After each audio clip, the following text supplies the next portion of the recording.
Notre monde, aujourd'hui, semble se défaire, malheureusement, à une vitesse qui donne le tournis. J'ai repensé en fait à un autre discours, celui d'Albert Camus, lorsqu'il reçut le prix Nobel pour son œuvre. Il nous a dit « Chaque génération se croit vouée à refaire le monde. La mienne sait pourtant qu'elle ne le refera pas, mais sa tâche est peut-être plus grande. Elle consiste à empêcher que le monde ne se défasse. » Et notre monde, aujourd'hui, semble se défaire, malheureusement à une vitesse qui donne le tournis. Les feux géants qui engloutissent régulièrement l'Amazonie, l'extinction de masse de la biodiversité, le réchauffement climatique qui menace tout l'édifice humain et la planète. Voilà notre tragédie à nous, les contemporains. Et dans cette époque de bouleversement, ce sont plus de 2 siècles de certitudes occidentales qui vacillent.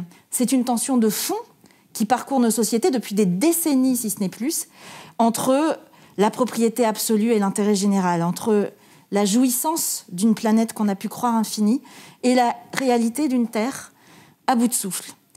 Et je sais bien qu'il est facile de se faire procureur du temps passé. Mais c'est aujourd'hui et toujours un exercice nécessaire si nous ne voulons pas finir comme dans Le Monde du dernier roman que je vous conseille, d'Alain Damasio, où les villes portent le nom des grandes sociétés qui les ont rachetées, où les rues sont accessibles selon le forfait de citoyenneté qu'on paye.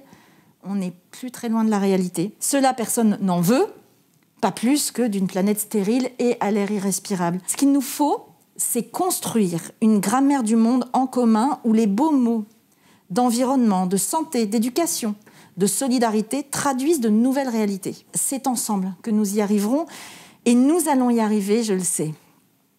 Et j'y crois parce que l'idéologie dominante s'effrite peu à peu. Et je vois l'action publique se transformer.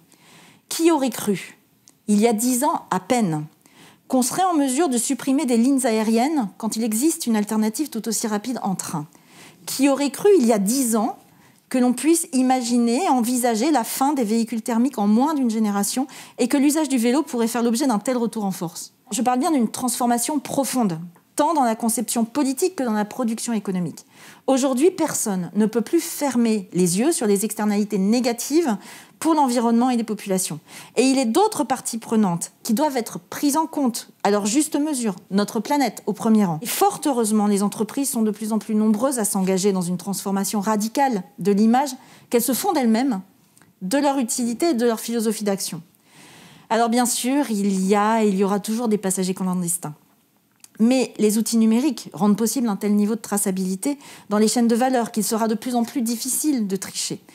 Et je suis confiante sur le fait que progressivement, de nouveaux indicateurs vont s'imposer, contribuant à disqualifier ceux qui ne jouent pas le jeu du bien commun. Mesdames et messieurs, je crois que si notre époque avait pu perdre de vue le bien commun, il est de retour, et avec fracas. Et c'est au fond un motif d'espoir et une grande force pour la ministre que je suis.